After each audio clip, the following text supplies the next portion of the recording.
Hello guys, this is Vishal Sharma. Welcome to the Unacademy GATE. कैसे हो आप सभी लोग? आई होप आप सभी अच्छे होंगे, अच्छे से पढ़ाई कर रहे होंगे और आपका रिवीजन भी बहुत अच्छे से चल रहा होगा। रिवीजन करना थर्मोडायनेमिक्स में बहुत ही ज़्यादा इंपॉर्टेंट है, क्योंकि अगर आप रिवीजन नहीं करेंगे तो आपके जितने भी कंसेप्ट है वो क्या हो जाएंगे, मिक्स हो जाएंगे। It is a very important class. हमने अब तक जो फर्स्ट लॉ थर्मोडायनेमिक्स पढ़ा था उसमें हमने क्या क्या पढ़ा था कि फर्स्ट लॉ थर्मोडायनेमिक्स क्या होता है, ये कहाँ कहाँ वैलिड होता है, रिवर्सिबल प्रोसेस के लिए वैलिड होता है या इरिवर्सिबल प्रोसेस के लिए वैलिड होता है, साइक्लिक प्रोसेस के लिए थर्मोडायनेमिक्स का जो फर्स्ट लॉ होता है उसका एक्सप्रेशन क्या होता है, एक सिंगल प्रोसेस के लिए थर्मोडायनेमिक्स का जो फर्स्ट लॉ होता है उसका एक्सप्रेशन क्या होता है। तो वो हमने फर्स्ट लॉ थर्मोडायनेमिक्स पढ़ा था। उससे थोड़ा सा पहले हमने वर्क इंटरेक्शन पढ़ा था और हीट इंटरेक्शन पढ़ा था, हीट ट्रांसफर पढ़ा था कि जो आपका वर्क इंटरेक्शन होता है वो डिफरेंट प्रोसेसेस में क्या होता है और जो आपकी हीट होती है उसकी कैरेक्टरिस्टिक्स क्या होती है, what do you mean by the heat, specific heat क्या होती है, हीट के टाइप्स क्या होते हैं, जो आपकी गैसेज होती है उनके कितने टाइप्स की हीट होती है, specific heat at the constant pressure as well at the specific heat at the constant volume. तो ये चीज़ें हमने अब तक कवर कर ली है। उसके बाद जब हम फर्स्ट लॉ थर्मोडायनेमिक्स पे आए थे तो हमने कुछ एक्सप्रेशंस देखे थे, जिसमें हमने देखा था cyclic integral of delta Q will be equals to cyclic integral of delta W. That expression is valid for which process, it will be valid for the cyclic process only. ये मैं आपको इसलिए बता रहा हूँ क्योंकि कई बार आप किसी प्रोसेस में फर्स्ट लॉ ऑफ थर्मोडायनेमिक्स लगाना चाहोगे, del Q is equals to D you plus del W, लेकिन आप वहाँ पर क्या करेंगे, वहाँ पर आप साइक्लिक इंटीग्रल वाला फॉर्मूला लगा के आ जाएंगे। तो ध्यान रखिएगा, साइक्लिक इंटीग्रल वाला फॉर्मूला आपको तब लगाना है जब आपके पास कोई साइकिल अवेलेबल हो। क्या अवेलेबल हो? साइकिल अवेलेबल हो। और हमें किसी प्रोसेस के लिए जो फॉर्मूला लगाना है तो वहाँ से हमें साइक्लिक इंटीग्रल को हटाना पड़ेगा and it will be in the form of the delta. Delta Q will be equals to D you plus delta W. Clear है? तो अगर मैं सिंपल बात करता हूँ कार्नोट साइकिल की, तो कार्नोट साइकिल में भी जो आपका फर्स्ट लॉ थर्मोडायनेमिक्स है वो वैलिड होगा। वो कैसे वैलिड होगा? उसमें भी आपका जो नेट हीट इंटरेक्शन है वो नेट वर्क इंटरेक्शन के इक्वल होगा and this is the most important concept. आपका जो नेट हीट इंटरेक्शन है वो नेट वर्क इंटरेक्शन के इक्वल होगा और उसी के बेसिस पर हम डिफरेंट एफिशिएंसीज के फॉर्मूले को कैलकुलेट करेंगे। ये कंसेप्ट आपको याद रखना है आखिरी तक। This is valid for cycle. ये किसके लिए वैलिड है? साइकिल के लिए वैलिड है। इसी कंसेप्ट की हेल्प से आप आरएसी में भी आप सीओपी की वैल्यू फाइंड आउट करोगे और इसी कंसेप्ट से आप आईसी इंजन में एफिशिएंसी की वैल्यू को फाइंड आउट करोगे। मतलब हम क्या कर सकते हैं, नेट हीट इंटरेक्शन की जगह नेट वर्क इंटरेक्शन लिख सकते हैं और नेट वर्क इंटरेक्शन की जगह नेट हीट इंटरेक्शन लिख सकते हैं। एग्जाम्पल की तरह हम बात करते हैं कि सपोज हमें एफिशिएंसी की वैल्यू कैलकुलेट करनी है। एफिशिएंसी की वैल्यू होती है नेट वर्क इंटरेक्शन, हमें नेट वर्क कितना मिल रहा है डिवाइड बाय हीट सप्लाइड, हम कितनी हीट को सप्लाई कर रहे हैं। तो अगर हम यहाँ पर फर्स्ट लॉ थर्मोडायनेमिक्स को लगाएंगे तो इसको हम लिख सकते हैं net heat interaction divide by heat supplied. Actually क्या हो रहा है, मैं आपको हॉरिजॉन्टल वे में पढ़ाने की कोशिश कर रहा हूँ। डिफरेंट सब्जेक्ट्स आपको मैं हॉरिजॉन्टल में कंबाइंड करके बताने की कोशिश कर रहा हूँ। वर्टिकली जब हम स्टडी करते हैं तो उन चीज़ों को हम दूसरी चीज़ों से रिलेट नहीं कर पाते। It is a human nature. जब हम थर्मोडायनेमिक्स का रिवीजन करेंगे तो हमारे मन में फ्लूइड मैकेनिक्स के कंसेप्ट अपने आप आ जाएंगे। हमारा जो माइंड होगा वो अपने आप से खेलता है। अगर हम फ्लूइड मैकेनिक्स पढ़ेंगे तो थर्मोडायनेमिक्स के कंसेप्ट याद आने लगेंगे। हमें सोचेंगे यार ये ऐसा क्या हो गया है, थर्मोडायनेमिक्स का हम फर्स्ट लॉ पढ़ रहे हैं that net heat interaction will be equals to the net work interaction. तो हमारे माइंड में क्या होगा, हमारे माइंड हमारे साथ खेलेगा और कहेगा कि फ्लूइड मैकेनिक्स का विस्कोसिटी वाला कंसेप्ट याद करने की कोशिश करो। तो हाँ, हमारे माइंड में फ्लूइड मैकेनिक्स भी उसी टाइम चल रही होगी। तो जिस तरीके से हमारा माइंड हमसे खेलता है ठीक उसी तरीके से हमें भी हमारे अपने माइंड से खेलना पड़ेगा और इस तरीके से हॉरिजॉन्टल वे में स्टडी करनी पड़ेगी। तब जाके आपको डिफरेंट सब्जेक्ट्स के जो डिफरेंट कंसेप्ट्स है वो एक साथ याद रहेंगे। तो जिस तरीके से मैं आपको आईसी इंजन का कंसेप्ट बता रहा था कि हम एफिशिएंसी की वैल्यू को हम कैलकुलेट करते हैं with the help of this formula, तो इसमें क्या होता है, नेटवर्क को कैलकुलेट करना मुश्किल होता है। हम क्या करते हैं, नेटवर्क को कन्वर्ट कर देते हैं नेट हीट इंटरेक्शन में।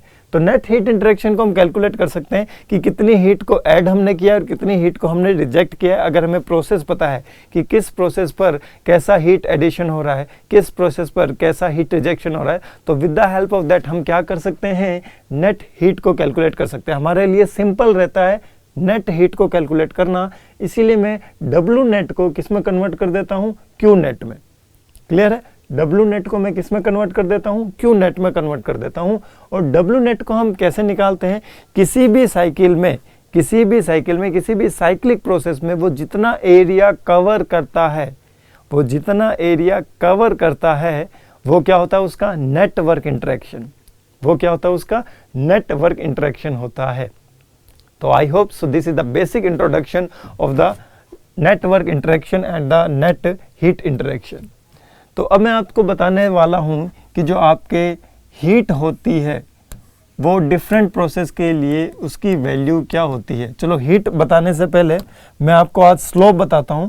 कुछ स्टूडेंट्स को स्लोप बनाना नहीं आता है। अगर मैं आपको कहता हूं कि कांस्टेंट टेम्परेचर वाला जो स्लोप होगा, कांस्टेंट टेम्परेचर वाली जो लाइन होगी, वो पीवी डायग्राम में कैसे बनाते हैं, तो उसमें काफ़ी कन्फ्यूज़न रहती है। आइसोथर्मल वाली कौन सी होती है, एडियाबेटिक वाली कौन सी होती है, पॉलीट्रोपिक वाली कौन सी होती है। तो हमें उस चीज़ का स्लोप पता होना चाहिए। क्या पता होना चाहिए, स्लोप। तो देखिए स्लोप का जो बेसिक कंसेप्ट है वो आप अपने बचपन से पढ़ते आए हो, और वो कंसेप्ट क्या है, देखिए सपोज आपके पास यहाँ पर है एक्सिस वाई और यहाँ पर आपके पास है एक्सिस एक्स। दो ग्राफ बना लेते हैं। So this is the axis y and this is the axis x. एक लाइन है कुछ इस तरीके से और एक लाइन है कुछ इस तरीके से। एक में क्या हो रहा है कि जब x की वैल्यू इंक्रीज हो रही है, simultaneously the y value will be also increasing, but in the other case if the value of the x is increasing, the value of the y is decreasing. तो जिसमें increase होती है मतलब x is proportional to y, उस slope को हम कहते हैं पॉजिटिव स्लोप। उस स्लोप को हम क्या कहते हैं, पॉजिटिव स्लोप। मतलब यहां पर क्या होगा आपका, x is proportional to y और हम लिख सकते हैं y is proportional to x। इसमें क्या हो रहा है, देखिए ये होगा आपका नेगेटिव स्लोप। जब कोई एक वैल्यू इंक्रीज होगी तो दूसरी वैल्यू क्या होगी, डिक्रीज। मतलब जो आपका x होगा it will be inversely proportional to y और हम कह सकते हैं y is inversely proportional to the x। अब ये पॉजिटिव स्लोप और नेगेटिव स्लोप कैसे आया, तो आइए हम चेंजेस की बात करते हैं। किसकी बात करते हैं, चेंजेस की। So let's see the changes. देखिए, so this is the 1, this is the 2। Okay, so this is the pressure P1, this is the pressure P2, this is the volume V1, this is the volume V2। Now talk about the change. अगर हम बात करते हैं change in pressure, so this change in pressure is P2 minus of P1 and we know that P2 is more than P1, therefore dP will be positive। dP क्या आएगा आपका, positive. Volume की बात करते हैं, change in volume. So what is change in volume, so this will B V2 minus V1 and we know that V2 is more than V1, therefore the value of dV will be positive। तो यहाँ पर dP का value भी positive है और dV का value भी positive है। तो जब दोनों का वैल्यू पॉजिटिव होगा तो उसे हम क्या कहेंगे, पॉजिटिव स्लोप। अब स्लोप क्या होता है, देखिए अगर हम बात करते हैं स्लोप की, तो अगर हम बात करते हैं स्लोप की तो स्लोप क्या होता है, dP अपॉन dV। ठीक है, मैंने क्या किया था, y एक्सिस पर प्रेशर वेरिएबल ले लिया था और x एक्सिस पर v वेरिएबल ले लिया था। तो मतलब dP अपॉन जो dV होता है, मतलब जो dy डिवाइड बाई dx होता है, इसे हम क्या कहते हैं, स्लोप। इसे हम क्या कहते हैं, स्लोप कहते हैं। अब अगर हम यहाँ पर डायग्राम से निकालने की कोशिश करें तो वो कैसे निकलेगा, सर हमें ये वाला जो ट्रायंगल है, इस ट्रायंगल को कंसीडर करना पड़ेगा।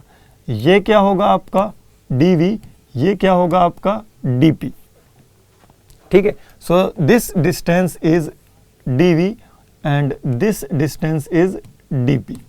तो dP अपॉन जो dV होगा that will be the slope of the curve और स्लोप ऑफ द लाइन। अब अगर हम बात करते हैं dp अपॉन dv क्या होता है, dp upon dv, suppose this is the theta, अगर ये थीटा है, okay, so what will be dp upon dv, dp upon dv क्या होगा वो आप आसानी से कैलकुलेट कर सकते हो। तो मैं बेसिक मैथमेटिक्स में नहीं जा रहा हूँ, सिंपल आपको बता रहा हूँ। सो this is the positive slope, अगर dp का वैल्यू भी पॉजिटिव है और dv का वैल्यू भी पॉजिटिव है तो आपका जो स्लोप होगा तो वो स्लोप क्या होगा, पॉजिटिव।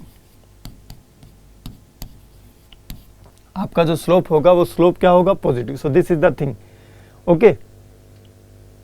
अब हम आते हैं हमारे इस नेक्स्ट वाले डायग्राम पर। इस नेक्स्ट वाले डायग्राम की अगर बात करता हूं, सो this is the 1 and this is the 2, this is very important thing. अब अगर ये चीज आपने अच्छे से समझ ली है ना, अब जो मैं आगे आपको बताने वाला हूं उसमें आपको बिल्कुल भी प्रॉब्लम नहीं आएगी। सेकंड वाले में देखिए, सेकंड वाले में कुछ इस तरीके से आपका डायग्राम बनेगा। सपोज दिस इज द, ये आपका है, सपोज यहाँ ले लीजिए 1 और यहाँ है आपका 2, okay. So this is the, हमने वेरिएबल ले लिया pressure P1, this is the pressure P2, 2 के करस्पॉन्डिंग है आपका ये V2 और 1 के करस्पॉन्डिंग है आपका V1। Now let's talk about the second one. अगर मैं सेकंड वन की बात करता हूँ तो सेकंड वन में देखिए dp क्या होगा आपका, dp will be P2 minus of P1, P2 minus of P1 and P2 is more than P1, therefore this dp will be positive. Now let's see dv. What is dv? V2 minus V1. Always change will be calculated with respect to the final value. So V2 is less than V1 in this case. So this dv will be negative. So this dv will be negative. और इस condition में क्या होगा, dp upon dv, dp आपका है positive और dv है आपका नेगेटिव, तो positive divide by negative, so this will be the negative. मतलब एक चीज इंक्रीज होगी तो दूसरी चीज क्या हो जाएगी, डिक्रीज। देख सकते हैं आप, अगर आपका प्रेशर इंक्रीज हो रहा है तो वॉल्यूम क्या हो रहा है, डिक्रीज हो रहा है। तो इस टाइप के स्लोप को हम क्या कहते हैं, नेगेटिव स्लोप। इस टाइप के स्लोप को हम क्या कहते हैं, negative slope. Now come to the next point, जो आपका नेक्स्ट जो हमारा थर्मोडायनेमिक्स का है, this was the basic mathematics. अब जो हमारा टॉपिक है वो है आपका representation of different process on PV diagram. PV diagram पे डिफरेंट प्रोसेसेस का representation, it is the next topic which is very important. आपको डायग्राम दे दिया जाएगा एग्जामिनेशन में और आपसे पूछा जाएगा कि ये पहले वाला किसका है, दूसरे वाला किसका है, तीसरे वाला किसका है, मैच द फॉलोइंग। तो यहाँ तक आपको आई होप जो स्लोप वाला जो कंसेप्ट है वो क्लियर हो चुका होगा। तो जल्दी से थम्स अप कर दीजिए स्लोप वाला कंसेप्ट आपके अगर क्लियर है तो, फिर हम हमारा आगे बढ़ते हैं, ओके। सो आपका जो डायग्राम होता है उसमें क्या होता है, देखिए एक प्रेशर एक्सिस होती है और एक वॉल्यूम एक्सिस होती है। सो this is the pressure axis and this one is the volume axis, okay. यहां पर हम सभी डायग्राम बनाने वाले हैं इस तरीके से। पहले तो हम देखेंगे कि इसका स्लोप कैसे बनेगा, पहले तो हम देखेंगे कि इसका स्लोप कैसे बनेगा। तो इसका स्लोप क्या होता है, देखिए इस डायग्राम का जो स्लोप होगा, तो स्लोप होगा वो होगा आपका dp upon dv। We have to calculate the value of dp upon dv by anyhow हाउ। स्लोप का मतलब क्या है कि ये कितना ज़्यादा ऊपर है, ठीक है। अब मैं आपको दो लाइन बनाता हूँ, इसको रब कर दूंगा मैं अभी। सो this is the line 1 and this is the line 2। Slope किसका ज़्यादा है, सर 1 का ज़्यादा है। जिसका एंगल जितना ज़्यादा होगा उसका स्लोप उतना ज़्यादा होगा। So this is the slope, ये क्या है आपका स्लोप है। Now come to the basic law. Basic जो लॉ है आपका किसी भी प्रोसेस का, वो लॉ क्या है आपका, पी वी की power k will be equals to constant. इस के की डिफरेंट वैल्यू के लिए मैं डिफरेंट प्रोसेस को बना सकता हूं, ठीक है। अभी बनाएंगे हम, देखिए कैसे बनाते हैं। अब बात करते हैं हमें dp अपॉन dv। तो dp अपॉन dv हमें निकालने के लिए इसका क्या करना पड़ेगा, डिफरेंशिएशन। तो मैं इसका डिफरेंशिएशन करता हूं, d in bracket pv to the power k will be equals to d of constant, ठीक है। तो कांस्टेंट का डिफरेंशिएशन क्या होता है? 0। कांस्टेंट विल नॉट चेंज, और अगर कांस्टेंट में चेंज नहीं हो रहा, डी का मतलब क्या होता है? चेंज। डिफरेंशिएशन का मतलब होता है change, so there will be no change in the constant, so it will be equals to 0। यहाँ पर दो वेरिएबल है, pressure is also variable, V is also variable, तो इन दोनों के वेरिएबल का डिफरेंशिएशन हम करेंगे with the help of the first into the second concept. ये कंसेप्ट क्या होता है? First into differentiation of second plus second into differentiation of first. तो first into differentiation of second plus second into differentiation of first will be equals to 0। तो इसका differentiation कीजिए। पहले तो v की पावर k का डिफरेंशिएशन होगा। कैसे होगा? देखिए k की वैल्यू आगे आ जाएगी, सो this will be the k, और यहाँ पावर क्या बचेगा? k की पावर -1, ठीक है, v raise to the power k -1। तो ये पावर का डिफरेंशिएशन हुआ है, और अगर अब हम v का डिफरेंशिएशन करेंगे तो आपको मिलेगा dv प्लस v की पावर k, p का हम डिफरेंशिएशन करेंगे तो हमें क्या मिलेगा? dp। So this value will be equals to 0। हमें क्या चाहिए? dp अपॉन dv, तो dp को यहीं रखते हैं, बाकी सारी टर्म्स हम वहां ले जाते हैं। तो देखिए क्या होगा? dp v की power k will be equals to minus of p k multiply with v की power k -1 multiply with dv। तो देखिए v की पावर k यहाँ भी है और v की पावर k यहाँ भी है, तो इसको क्या लिखें? चलो हम नेक्स्ट पे लिखते हैं। आपको क्या मिल रहा है यहाँ पर? आपको मिल रहा है dp v की पावर k, dp v की power k is equals to minus P K equals to minus of P K v की power k divide by v, because v की पावर वो -1 था, मल्टीप्लाई विद मिल रहा है आपको dv। अब देखिए v की पावर k से v की पावर k कैंसिल्ड आउट हो जाएगी, और ये dv को हम कहाँ लेके आ जाएंगे? इधर। तो ये क्या होगा आपका? dp upon dv will be equals to minus k को मैं बाहर ले लेता हूं, अंदर क्या बचेगा? p upon v। और क्या मैं इसको लिख सकता हूं? इसको मैं लिख सकता हूं dp upon dv will be equals to k times of minus p divide by v। So this minus is important, this minus is important. तो ये फॉर्मूला आपको याद रखना है कि जो स्लोप होता है उसकी वैल्यू क्या होती है? k times of minus P divide by B. अब मैं इस k की डिफरेंट वैल्यू को यूज लेते हुए इस ये जो हमने स्लोप निकाला है ये डिफरेंट प्रोसेस के लिए निकाल सकता हूं। अब देखिए कैसे होगा ये। हमारा जो बेसिक लॉ है वो क्या है? पी वी की power k is equals to constant. अब अगर मैं बात करता हूं पहला केस, जब k की वैल्यू क्या हो? 0 हो, तो इस केस में क्या होगा? पी वी की power 0 is equals to constant, और इसको मैं क्या लिख सकता हूं? v की पावर 0 मतलब 1, तो which means p will be equals to constant. मतलब आपका जो प्रोसेस बनेगा वो क्या बनेगा? जिसमें प्रेशर कांस्टेंट रहता है। अब यहाँ पर 0 वैल्यू पुट करके स्लोप निकालिए। So this dp upon dv will be equals to 0 minus p by v, तो इसका स्लोप भी क्या आ जाएगा? 0। तो कांस्टेंट प्रेशर प्रोसेस का जो स्लोप होता है वो क्या होता है? 0। मतलब 0 स्लोप मतलब वो तो ऊपर उठा हुआ ही नहीं है, उसकी लाइन कैसी है? हॉरिजॉन्टल लाइन है। अब देखिए दूसरे की अगर मैं बात करता हूं, अगर पी वी के इक्वल्स टू कॉन्स्टेंट है, चलो ये नहीं लिख रहा, ये तो हमने ऊपर लिख रखा है। देखिए दूसरा क्या है कि जब आपकी k की वैल्यू क्या हो? 1, 0 से ज़्यादा हम आते हैं, k की वैल्यू क्या है? 1। इस केस में क्या होगा? पी वी की power 1 is equals to constant, तो मैं लिख सकता हूं P V is equals to constant.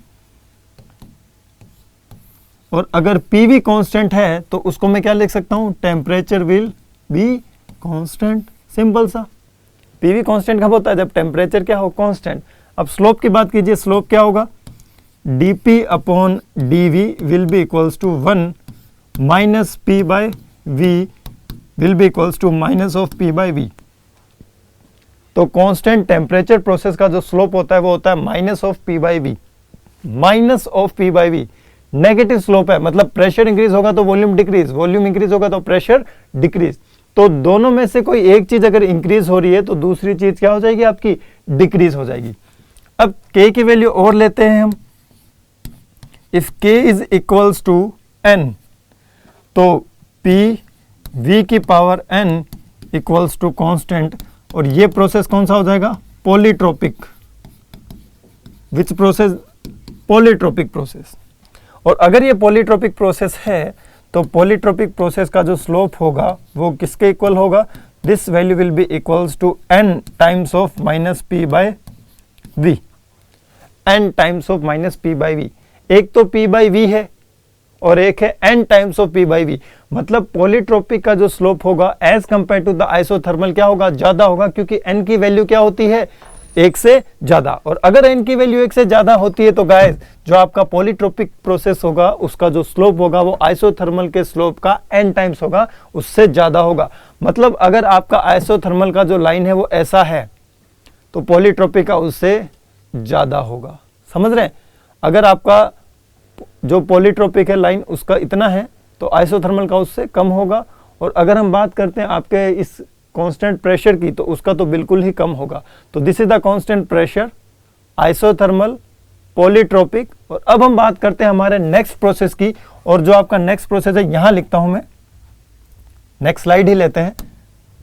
So fourth क्या है आपका, फोर्थ है आपका if n is equals to gamma, मतलब प्रोसेस क्या है आपका, adiabatic process. Which process is this, adiabatic process. तो अगर एडियाबैटिक प्रोसेस है तो k की जगह क्या आ जाएगा, pv की power gamma will be equals to constant. यहां मैंने n लिख दिया, this is not n, this is the k।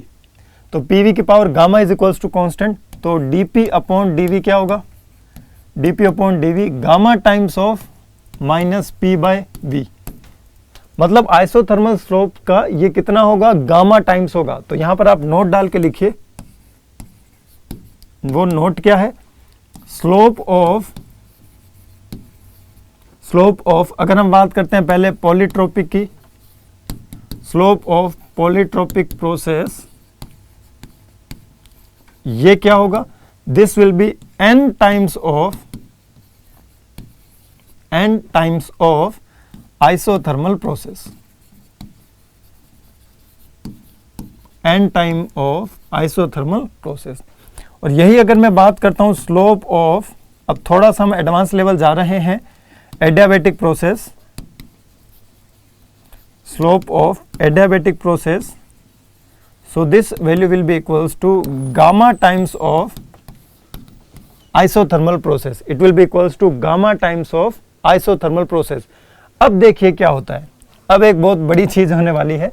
जो आपका नेक्स्ट प्रोसेस है उसमें सपोज k की वैल्यू हो जाए इनफाइनाइट, क्या इनफाइनाइट भी हो सकती है, बिल्कुल हो सकती है। p v की power infinite will be equals to constant.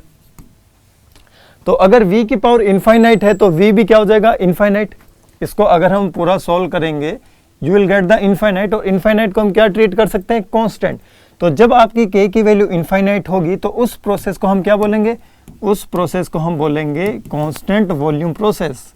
कौन सा प्रोसेस बोलेंगे, कांस्टेंट वॉल्यूम प्रोसेस। तो मतलब कांस्टेंट वॉल्यूम प्रोसेस का जो स्लोप होता है वो इनफाइनाइट होता है।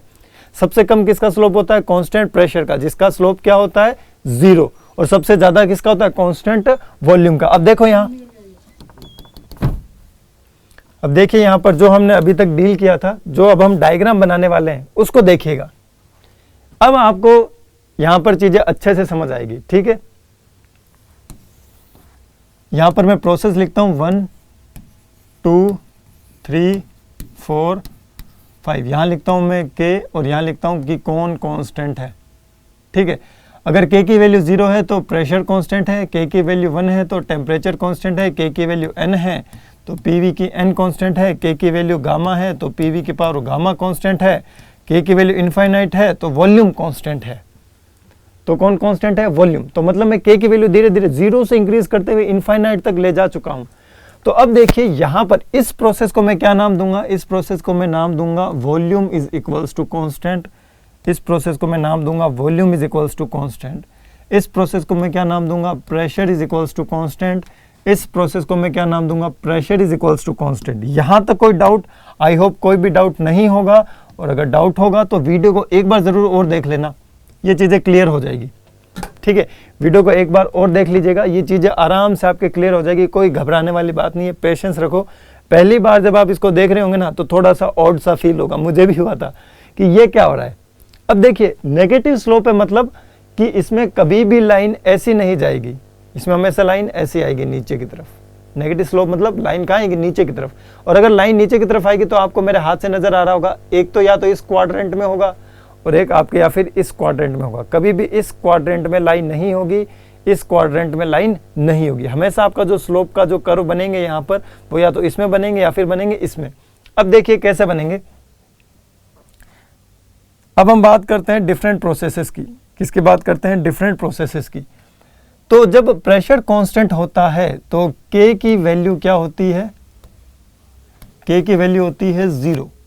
देख लीजिए, प्रेशर कांस्टेंट होता है तो K की वैल्यू क्या होती है? 0। अभी पढ़ा है हमने, जब आपका प्रेशर कांस्टेंट होता है तो K की वैल्यू क्या होती है? 0। तो मतलब यहां पर K की वैल्यू क्या होगी? 0।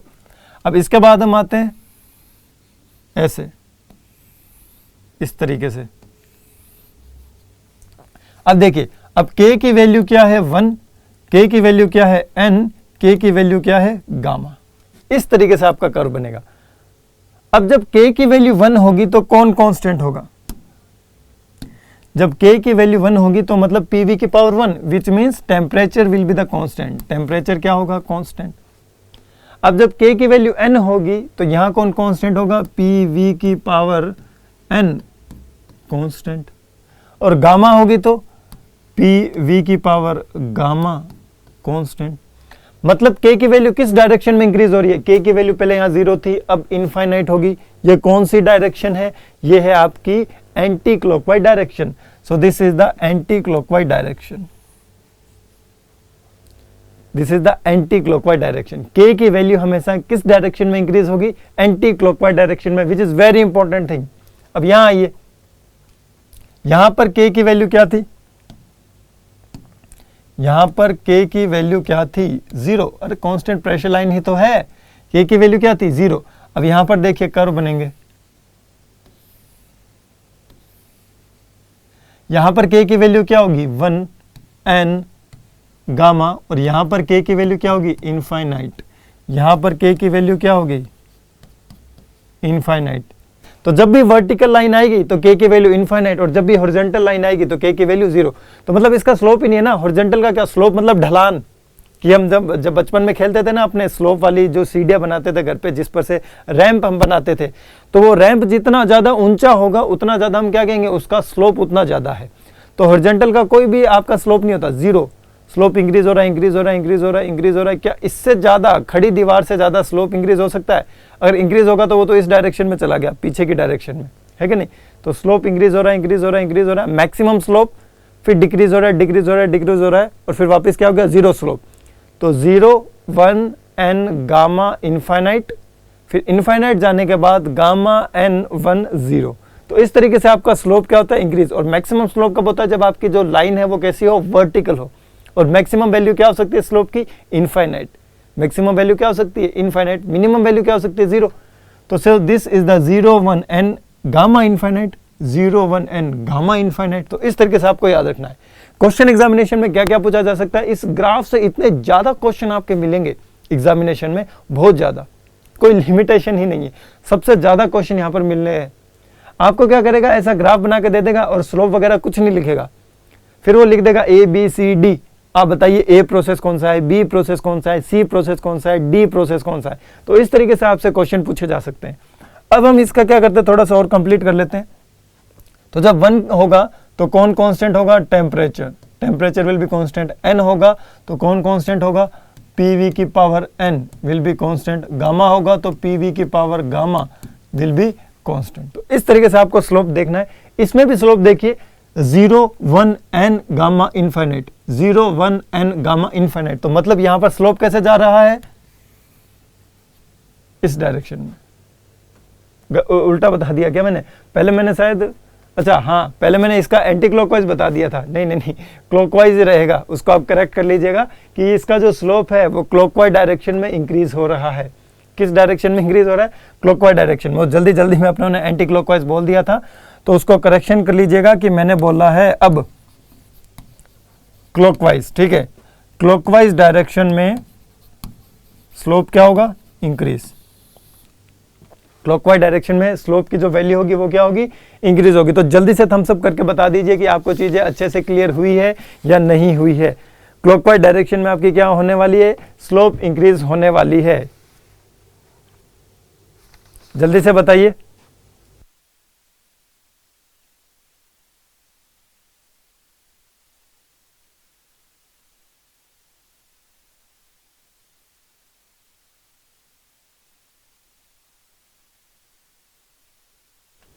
तो वो मैंने करेक्शन कर दिया है, एंटी क्लॉकवाइज नहीं है, वो क्लॉकवाइज डायरेक्शन ही है। क्लॉकवाइज डायरेक्शन में आपका जो स्लोप होगा वो क्या होगा, इंक्रीज होगा। सबसे ज्यादा स्लोप किसका होगा सर, सबसे ज्यादा स्लोप होगा हमारे कांस्टेंट वॉल्यूम प्रोसेस का। सो this is the constant volume process. सबसे कम किसका होगा, कांस्टेंट प्रेशर प्रोसेस का होगा। So this is all about the slope. ये किसके बारे में है, स्लोप के बारे में है। अब ये मैंने यहाँ दो क्यों बनाए हैं, क्योंकि ये वाला है आपका एक्सपेंशन के लिए और ये वाला है आपका कंप्रेशन के लिए, ठीक है। यहां पर कभी भी कोई कर्व नहीं बनाना है, जिसने भी बनाया उसकी गलती हो जाएगी, मार्क्स आपके नेगेटिव में चले जाएंगे। Now come to the heat. जो हमारा आज का मेन टॉपिक था वो था आपका हीट। तो स्लोप के रिगार्डिंग आपको जो पॉइंट्स याद रखने हैं वो मैंने आपको बता दिया है कि जो आपका एडियाबेटिक का स्लोप होगा it will B gamma times of the isothermal, और जो आपका पॉलीट्रोपिक होगा it will be the n times of the isothermal process, ठीक है। तो क्योंकि उसके आइसोथर्मल में अगर हम n से मल्टीप्लाई करेंगे, k को अगर हम n से रिप्लेस करेंगे it will be converted into the polytropic process. अगर हम k को गामा से रिप्लेस करेंगे सो it will be converted into what, it will be converted into the adiabatic process. तो आई होप ये चीजें आपके क्या होगी, क्लियर होगी। Now come to the next point, heat. जो डिफरेंट प्रोसेसेस हैं उसमें हीट की वैल्यू क्या होती है, it is very important also. जैसे हमने डिफरेंट प्रोसेस के लिए वर्क की वैल्यू कैलकुलेट की थी, so work should cross the boundary. Open system के लिए भी हमने कैलकुलेट किया, क्लोज सिस्टम के लिए भी हमने कैलकुलेट किया। उसी तरीके से मैं आपकी जो ये हीट है वो डिफरेंट प्रोसेस के लिए कैलकुलेट कर सकता हूँ। बहुत ही ईजी है, इसको हम with the help of the first law of thermodynamics calculate कर सकते हैं कि कांस्टेंट वॉल्यूम प्रोसेस होगा तो हीट का फॉर्मूला क्या होगा, कांस्टेंट टेम्परेचर होगा तो क्या होगा, कांस्टेंट प्रेशर होगा तो क्या होगा। एडियाबेटिक में तो कोई हीट ट्रांसफर होती ही नहीं है, और जब पॉलीट्रोपिक होगा तो उसमें जो हीट ट्रांसफर होगी उसका जो फॉर्मूला होगा वो क्या होगा। तो आइए देखते हैं, बात करते हैं हम हमारे हीट की। तो हीट में जो आपका सबसे पहला प्रोसेस होता है that will be the constant volume process. ये क्या होगा, कांस्टेंट वॉल्यूम प्रोसेस होगा।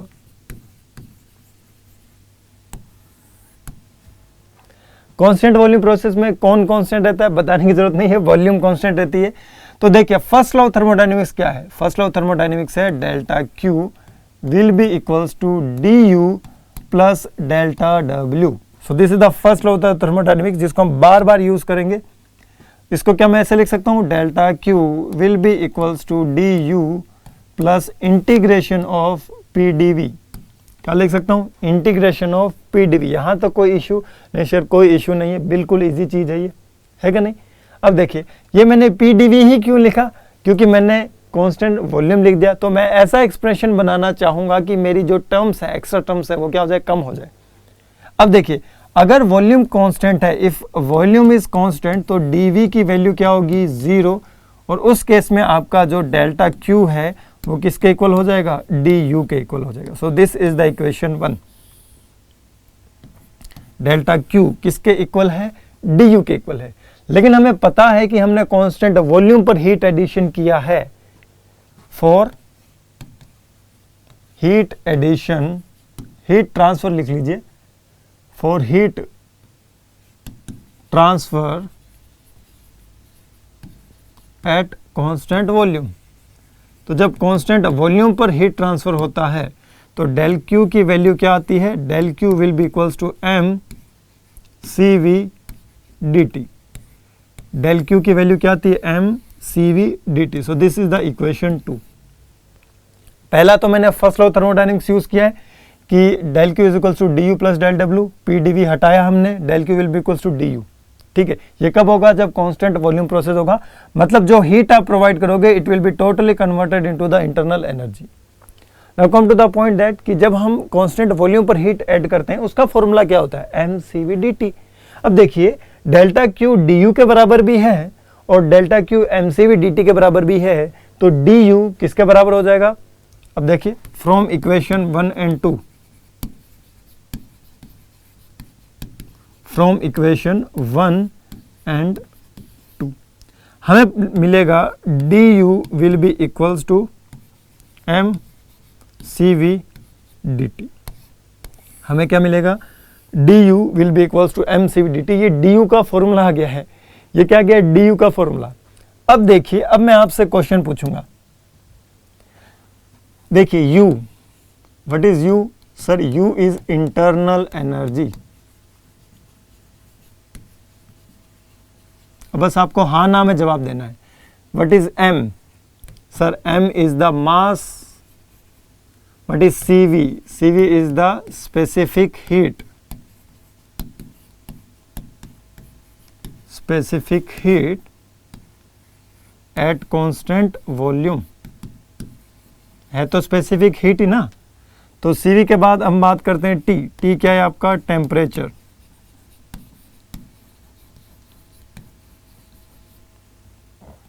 अब ये सभी क्या क्या है बात करते हैं हमने।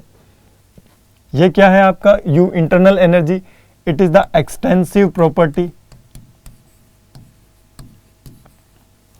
एम मास, मास भी क्या है आपका? Extensive property.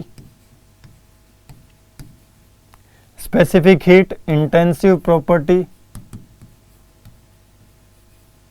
स्पेसिफिक हीट क्या है? Intensive property. टेम्परेचर भी क्या है? Intensive property. मतलब ये सभी क्या हैं? सर ये सभी है प्रॉपर्टीज। ये सभी क्या है? प्रॉपर्टीज। और प्रॉपर्टीज पाथ फंक्शन होती है या पॉइंट फंक्शन? सर प्रॉपर्टीज तो होती है हमारा पॉइंट फंक्शन। प्रॉपर्टीज क्या होती है? Point function. तो क्या पॉइंट फंक्शन पाथ पर डिपेंड करता है? नहीं। कोई भी प्रोसेस हो, पॉइंट फंक्शन कभी चेंज नहीं होगा। ये मैंने आपको बताया था। सपोज ये दो पॉइंट फंक्शन है, सो this is the pressure, this is the volume. चाहे आप इस रास्ते से होते हुए आइए, सो this is the 1 and this is the 2। चाहे आप इस रास्ते से होते हुए आइए, चाहे आप इस रास्ते से होते हुए आइए, चाहे आप इस रास्ते से होते हुए आइए, चाहे आप ऐसे घूम के आइए, क्या कभी 1 चेंज होगा? 1 हमेशा 1 ही रहेगा, P1। क्या कभी 2 चेंज होगा? नहीं, 2 चेंज नहीं होगा। तो ये सभी पाथ पर डिपेंड नहीं करते हैं। ये सभी पाथ पर डिपेंड नहीं करते हैं because these are the point function. These are the point function. और अगर ये सभी पाथ पर डिपेंड नहीं करते हैं तो इनसे बनने वाला फॉर्मूला भी पाथ पर डिपेंड नहीं करेगा। इनसे बनने वाला फॉर्मूला भी पाथ पर डिपेंड नहीं करेगा। मतलब जो आपकी पॉइंट फंक्शन वाले जो फॉर्मूलेज होते हैं वो कभी भी पाथ पर डिपेंड नहीं करते। और अगर वो पाथ पर डिपेंड नहीं करते हैं तो वो किस प्रोसेस के लिए वैलिड होते हैं? वो सभी प्रोसेसेस के लिए वैलिड होते हैं। So this is the important point. So this is the equation 3। तो यहां मैं लिख सकता हूं equation 3 is valid for all process, is valid for all process. Why all process? ये प्रोसेस पर डिपेंड क्यों नहीं करता है? Why it is valid for the all processes? because it contains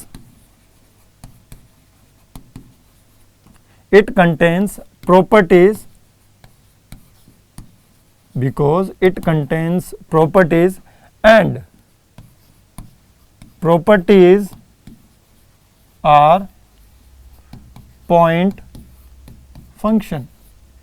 तो अगर प्रॉपर्टीज पॉइंट फंक्शन है तो ये इक्वेशन किसी भी प्रोसेस के लिए वैलिड है, चाहे कांस्टेंट वॉल्यूम हो, चाहे कांस्टेंट टेम्परेचर हो, कोई भी प्रोसेस हो। उस प्रोसेस में change in internal energy will be always equals to mcv/dt।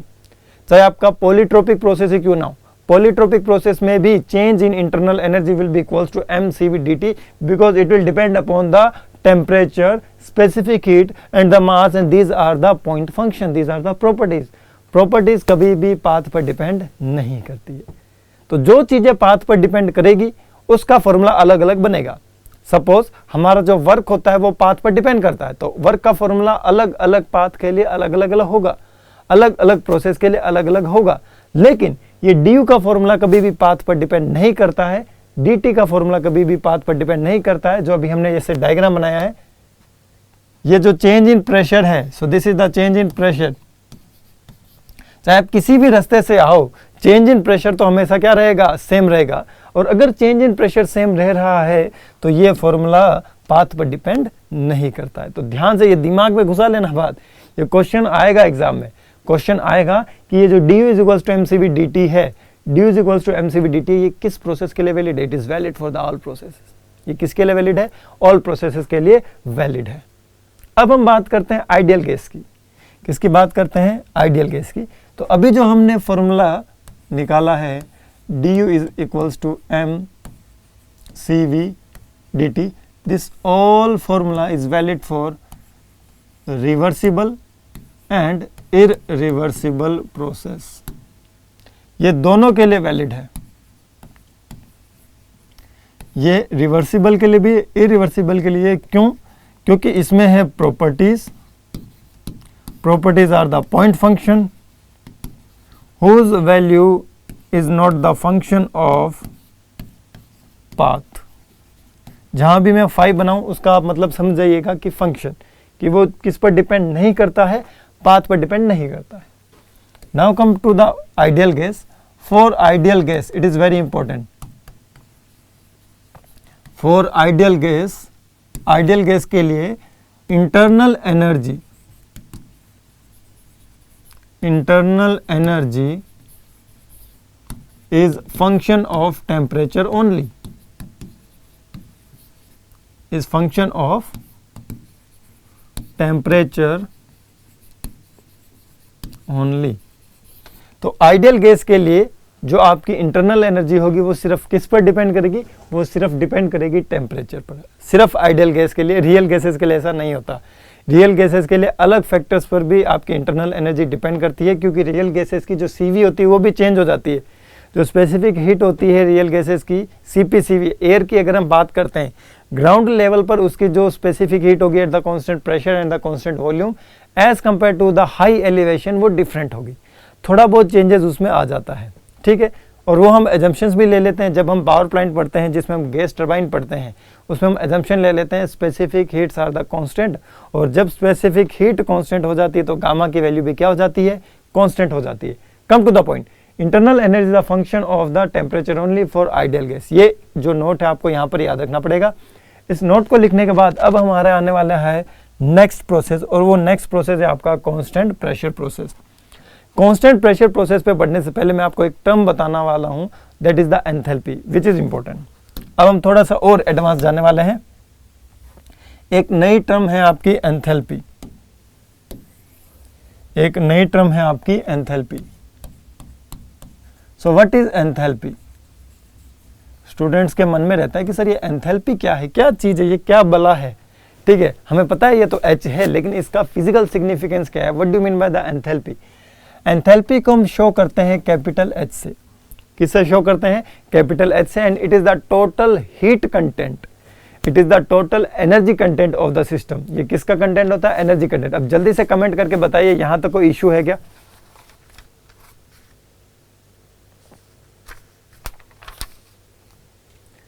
जल्दी से बताइए। देखिए एंथैल्पी क्या है? Enthalpy is the total heat content of the system. इसकी डेफिनेशन आप लिख सकते हो, इतना ही खूब है। It is the total heat content. आपको क्वेश्चन में ये मिल जाएगा, टोटल हीट कंटेंट। अगर क्वेश्चन में मिलता है total heat content of the system, आपको आंसर क्या टिक करना है? आपको टिक करना है एंथैल्पी। किसको टिक करना है? एंथैल्पी को। जो आपकी एंथैल्पी होती है वो क्या होती है? H is equals to U plus PV। H equals to U plus PV। U क्या है आपका इंटरनल एनर्जी एंड PV क्या है आपका फ्लो वर्क। अगर हम बात करते हैं स्पेसिफिक एंथैल्पी की, स्पेसिफिक एंथैल्पी, स्पेसिफिक एंथैल्पी क्या होगी, capital H divide by M, capital H divide by M।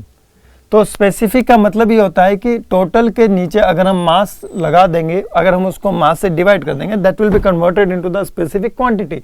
सो देखिए capital H divide by M will be equals to U divided by M plus P V divided by M। देखिए capital H divide by M को हम क्या लिखेंगे, so this will be the small h, that is the specific enthalpy. Okay, now come to this point, this small h will be equals to what, small h will be equals to small u plus p nu। so this is the specific volume, volume divided by mass will be the specific volume। अब देखिए H क्या है यहाँ पर, H मैंने आपको बता ही दिया है, specific enthalpy. Okay, so what is U, U is your specific internal energy, specific internal energy and what is P new, sir P new is the flow work. अब एक न्यू टर्म आई है आपकी flow work, ये new term क्या है आपकी flow work. So what do you mean by the flow work, flow work क्या होता है, जो वर्क हमें फ्लो करवाने के लिए चाहिए उसे हम कहते हैं flow work. The work required to maintain the flow, it will be known as a flow work. इसकी थर्मोडायनेमिक्स में क्या डेफिनेशन है, इसकी थर्मोडायनेमिक्स में ये डेफिनेशन है कि इनफाइनाइट स्मॉल वॉल्यूम, बहुत ही छोटे से वॉल्यूम को अगर हमें आगे पुश करना है तो उसको पुश करने के लिए, उसको आगे शिफ्ट करने के लिए, उसको सिस्टम के अंदर भेजने के लिए, सिस्टम से बाहर निकालने के लिए जो हमें वर्क चाहिए उसे हम क्या कहते हैं, फ्लो वर्क, उसे हम क्या कहते हैं, flow work. So write down the definition, flow work, flow work क्या है, flow work is the work required to displace an infinitely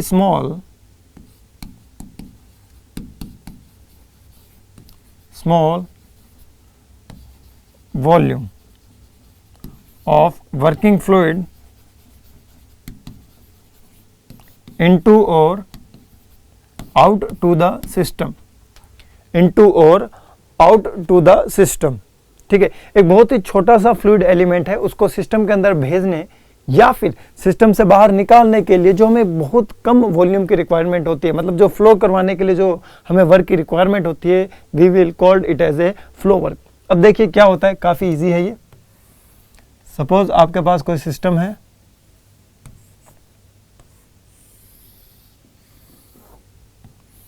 ठीक है, यहाँ पर आपका इनफाइनाइटली स्मॉल कोई वॉल्यूम है, यहाँ पर आपका इनफाइनाइटली स्मॉल कोई वॉल्यूम है। सो this is the small v, this is the small v।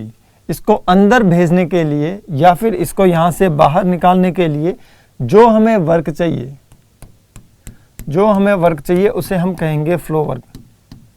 Okay, ये जो अंदर मैं डॉट डॉट बना रहा हूँ ये क्या है, जल्दी से बताओ। अंदर जो ये मैं डॉट डॉट बना रहा हूँ ये क्या है, दिस इज द बाउंड्री, ये क्या आपकी बाउंड्री, और इस बाउंड्री को हम कहते हैं कंट्रोल वॉल्यूम। क्या कहते हैं, कंट्रोल वॉल्यूम। अब यहां पर देखिए ये ओपन सिस्टम है या क्लोज सिस्टम है, जल्दी से बताइए, ओपन सिस्टम है या क्लोज सिस्टम है। इसका आंसर सभी का आना चाहिए कि ये ओपन सिस्टम है या फिर क्लोज्ड सिस्टम है। Sir this is the open system, कुछ मास अंदर जा रहा है या फिर कुछ मास बाहर जा रहा है, कुछ भी हो जाए दोनों में से एक, that will be known as a open system. तो देखिए ओपन सिस्टम की जो बाउंड्री होती है उसे हम क्या कहते हैं, कंट्रोल वॉल्यूम, उसे हम क्या कहते हैं, control volume, because volume will be the fixed. Okay, और जो क्लोज सिस्टम की जो बाउंड्री होती है उसे हम क्या कहते हैं, कंट्रोल मास। क्या कहते हैं, control mass. It will be known as a control volume system, that will be known as a control mass system. तो कंट्रोल वॉल्यूम में, ठीक है, कंट्रोल वॉल्यूम में हमें किसी मास को अंदर भेजने और किसी मास को बाहर निकालने के लिए जो अमाउंट ऑफ वर्क रिक्वायर होता है that will be known as a flow work. इसे हम क्या कहते हैं, फ्लो वर्क कहते हैं। तो फ्लो वर्क के लिए आपका कंसेप्ट आई थिंक इतना अभी बहुत है, ठीक है। तो बाकी जो इसका नेक्स्ट कंसेप्ट होगा कि जो आपका कांस्टेंट प्रेशर होता है उसमें हीट की वैल्यू क्या होती है, उसको हम हमारे नेक्स्ट क्लास में डील करेंगे। तब तक के लिए guys bye bye, take care और चीज़ों को रिवाइज कीजिएगा। Best of luck.